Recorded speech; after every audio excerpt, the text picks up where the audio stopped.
Dans un petit village en bord de mer, vivait une femme du nom d'Helena.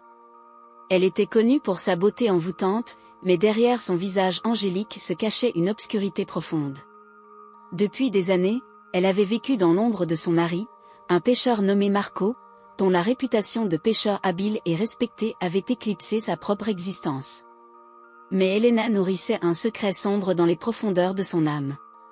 Elle était dévouée à une ancienne déesse des eaux, une divinité qui régnait sur les mers et les océans.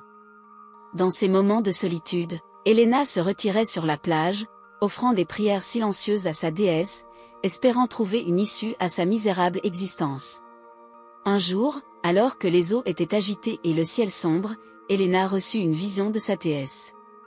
La voix de la divinité résonna dans son esprit, lui demandant un sacrifice pour apaiser sa colère. Helena savait ce qu'elle devait faire. Elle devait offrir à sa déesse un tribut digne de sa puissance, un sacrifice qui lui assurait la faveur divine et la libération de ses tourments. Ainsi, dans l'obscurité de la nuit, Helena concocta un plan pour sacrifier son mari à la déesse des eaux. Elle leva un rituel antique, mêlant herbes rares et incantations ancestrales, tandis que Marco dormait paisiblement à côté d'elle.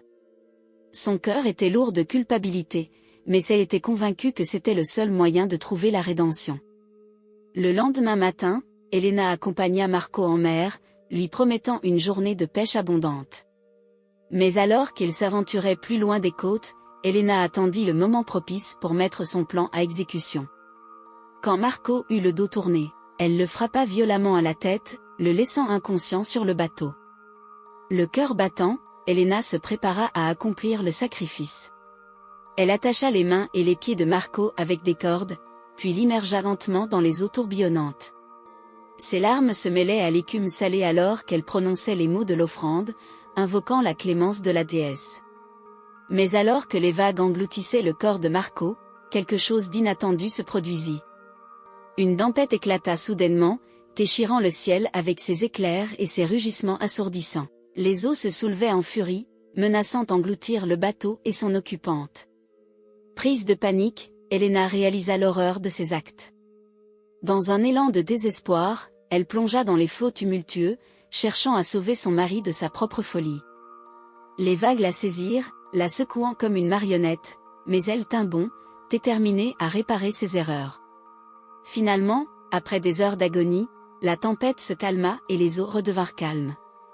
Helena, épuisée et trempée jusqu'aux os, parvint à ramener Marco à bord du bateau, où il reprenait lentement connaissance. Dans ses yeux, elle vit à la fois la confusion et la reconnaissance, mais surtout, elle vit l'amour qui brûlait toujours entre eux malgré tout.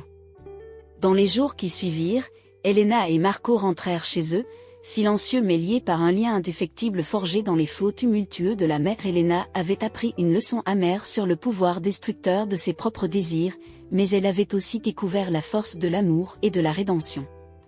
À partir de ce jour-là, elle abandonna ses sombres rituels et se tourna vers la lumière, reconnaissant que le véritable sacrifice était celui de son propre ego et de ses désirs égoïstes.